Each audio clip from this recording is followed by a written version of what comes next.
My first tip when trying to quickly assess CVs is to be organised. It's vital that you'll have some level of organisation in the process. And this is not as difficult as it sounds.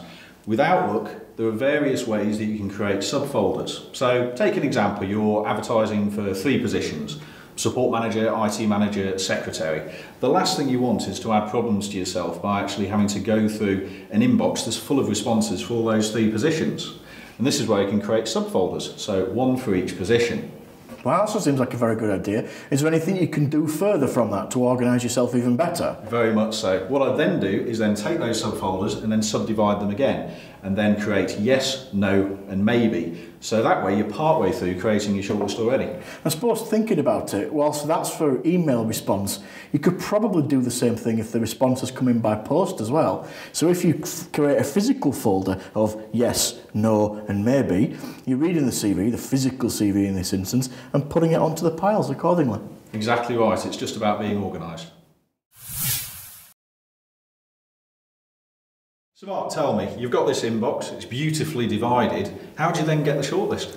The crucial thing with this is to be ruthless. The first thing I do is set myself some killer criteria. Right, okay. And there are 3 main ones for me. The first one, location. So you could say very quickly, I want the applicant to live within 10 miles of my office. And so anybody that doesn't live within 10 miles of the office, you can reject. Okay. The second thing is education. So you could say, I want them to have a particular degree or a particular level of high school education or even something vocational. And again, those that don't meet it, you can quickly reject them and narrow the shortlist down further. And the third aspect is experience. Most jobs need a certain level of experience, so you could set that and say, right, I need them to have a particular level of experience in my industry or in a job function, and those that don't meet it, again, you can quickly reject them, so that you've got a very large application base down to a reasonably manageable shortlist. Okay, I can see how that can work, but that can still leave you with 9 or 10 candidates.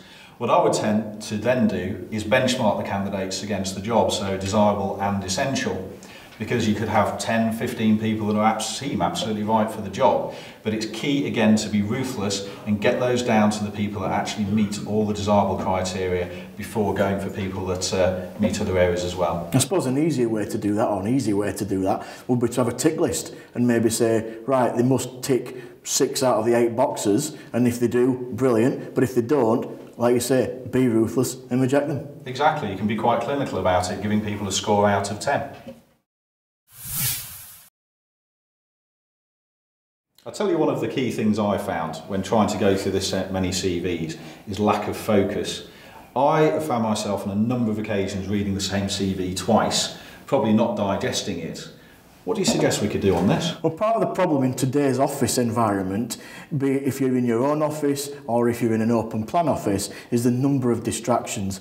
A knock at the door, somebody approaching your desk, your mobile phone going, your desk phone going, some commotion going on somewhere else in the office. All these things can distract you and let you lose focus. So you need to find a way of getting that focus back in. I think you're absolutely right. The key thing is to allocate yourself some time when you're actually going to focus on the task of going through these CVs. Let other people know you're not to be disturbed, turn your phone off and concentrate on what you're doing. Another tip is actually give yourself a certain amount of time, very strictly, say 2 minutes, on how much time you've got to look through each CV.